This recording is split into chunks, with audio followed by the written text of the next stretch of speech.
Well, I didn't see that coming. Hope you enjoyed this one. This Sullivan Adams Game of Days. You on Bleach chapter 619, The Betrayer. And this chapter couldn't come any more correctly. Yeah, first of all, it starts off with you go and you watch aka Juhabak. They start their struggle. Starts, they start to fight. But Juhabak seems to try to get into Ichigo's head a little bit. Trying to say all this crap and all this nonsense. Say everything you did was because of my decisions. Like saying that he was responsible for manipulating Ichigo the way Sasuke Aizen said that. It's like he's ripping off Aizen. We all know that. Saying that the fight first happened and when you first awaken as a Shikigami, as a Soul Reaper, just awaken at that. Second, him fighting against Sasuke Aizen, and him losing his Soul Reaper powers and then regaining his power. That's all because of him.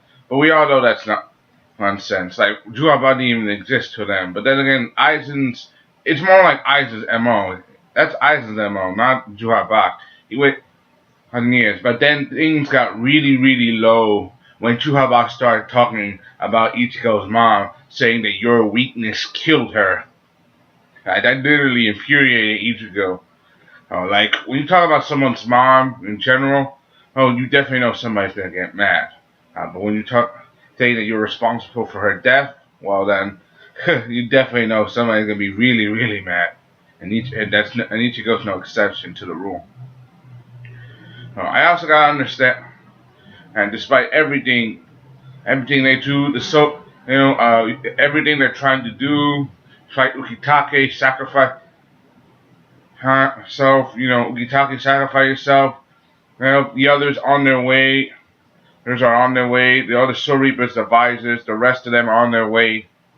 And Captain Kyoraku, who now the new captain working with Sosei Aizen, Juhabak still doesn't want to give up his goals. He still wants to destroy the Soul King and everything in it. And he literally puts his hand around that Himigami-sama, that Soul King's right hand, like, we all know that the Soul King split his body parts into pieces. And so that one day they could watch over the world and restore themselves. But now, Tahak, he's not going to let that happen. Not on this fight, he's not going to let it happen. And just when things were about to get on the edge, just when they were about to stop who comes out of nowhere? The Betrayer. Uryu Ishida is back. Like, literally, we haven't heard from him and Hoshwalt in a while, so what the hell were they up to? Were they helping to destroy the Zero Division, with their efforts? And remember, Uryu was made Juhabak's second, Juhabak's heir, because he believes that Uryu has some kind of hidden power that makes him worthy to become his heir. So that means that Juhabak has plans for him. And him shooting his arrows at them, and they're all in shock and surprise. Everyone from Orihime to Ganju, they're all surprised by this situation.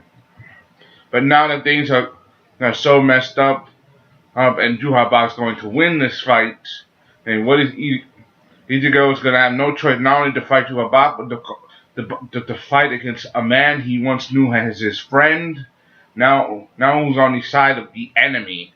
And so for Ichigo, this is gonna be hard for him. For someone like Ichigo, definitely going to be hard because fighting against Uryu is not something he wanted to do.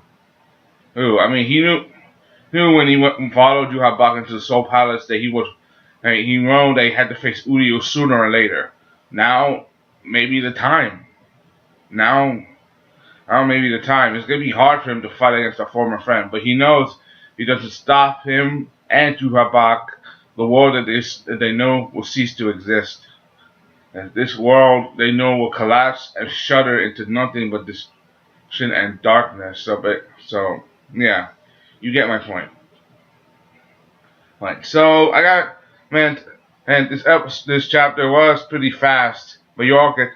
Hey, it's like it's always darkest before the dawn, and I'm gonna say the same thing about this.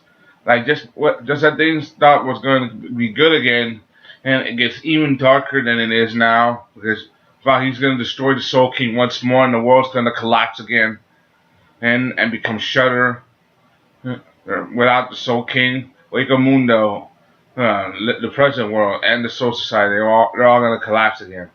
But I gotta give credit where credit is due, and I give this on credit for Kubo and everything that he's done. And this was a very interesting prospect because we know that Udio was gonna fight, and I want to see if he's gotten stronger. I mean, remember those who were chosen to be Stern Raiders by Tuhabao, they all have mysterious powers. We know Udio's power is to shoot those arrows with Ginrei Kojaku. But does he have a hidden power that was given to him by Duhabak as he becomes stronger? Can he go full standing mode, or are we just gonna wait till next week? Yeah, apparently that's the next week. We're gonna get. Hopefully next week we'll get some answers. Hope you enjoyed. That's Friday. This is Sellavin Alex game I link on Bleach chapter 619, the Betrayer. Hope you enjoyed. That's why comment, subscribe. Thank you. Leave your comments below. Signing off.